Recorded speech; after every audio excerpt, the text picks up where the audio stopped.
tentang perlindungan anak. Nah, sesi 11 yaitu upaya pencegahan kekerasan dan perlakuan salah pada anak di langkah 5 deteksi dini kekerasan seksual.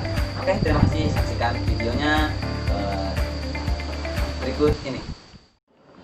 Ya, terima kasih Bapak-bapak, Ibu-ibu. Sekarang saya mau tanya nih, bagaimana seandainya terjadi atau mendapati anak kita atau keluarga kita atau saudara kita terjadi kekerasan seksual? Nah, Angga, ibu-ibu yang berkenan untuk menjawab. Saya, Pak. Dapat kepada Pak Yakte.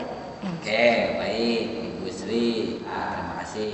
Saya, Pak, Angga, melaporkan kepada polisi atau bisa juga melaporkan kepada Komisi Perlindungan Anak Indonesia atau KPAI.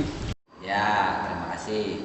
Oke, ibu-ibu, bapak-bapak, saya akan menyimpulkan tanda-tanda terjadi kekerasan seksual. Ini bisa dilihat dari gerakan-gerakan yang tak wajar. Kedua bahu terangkat sehingga menutupi leher.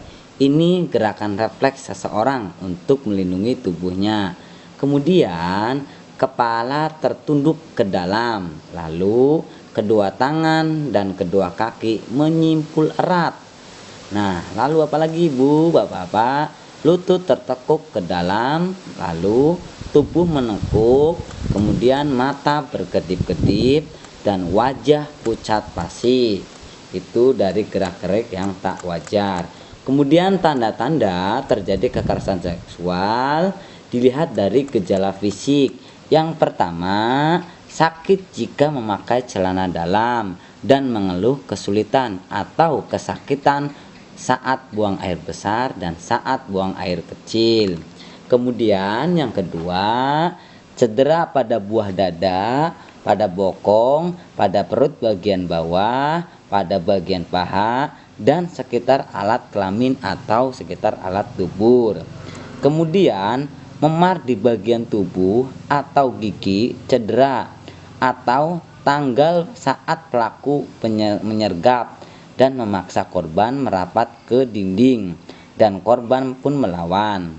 Nah, lalu yang keempat, rasa panas dan rasa nyeri di area genital atau genital dan terasa sakit jika disentuh. Nah, lalu cara jalannya pun yang tak wajar, agak mengangkang. Kemudian yang terakhir, ditemukan bekas bercak darah atau cairan di celana dalam anak. Dan kemungkinan ditemukan bagian pakaian yang robek atau kencing yang lepas karena ditarik paksa. Nah, itu secara fisik. Kemudian tanda-tanda terjadi kekerasan, gejala psikisnya.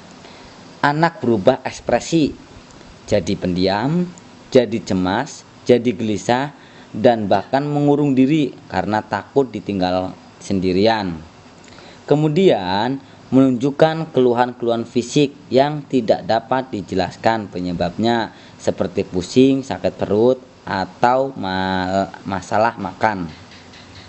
Kemudian sulit tidur dan mimpi buruk diikuti mengigau. Ini biasanya sering ya kalau terjadi secara psikis. Kemudian sulit untuk konsentrasi dan sulit untuk belajar sehingga tidak mampu menyelesaikan tugasnya. Kemudian yang terakhir, perilaku kemunduran, mengisap ibu jari. Kemudian kemunduran kemampuan berbicara, kemudian mengompol. Itu tanda secara psikis. Nah, itu yang bisa saya simpulkan ibu-ibu tentang tanda-tanda terjadi kekerasan secara seksual. Ya, demikian video yang sudah ditayangkan, semoga bermanfaat untuk bagi yang menonton dan khususnya bagi saya. Terima kasih, cukup sekian. Assalamualaikum warahmatullahi wabarakatuh.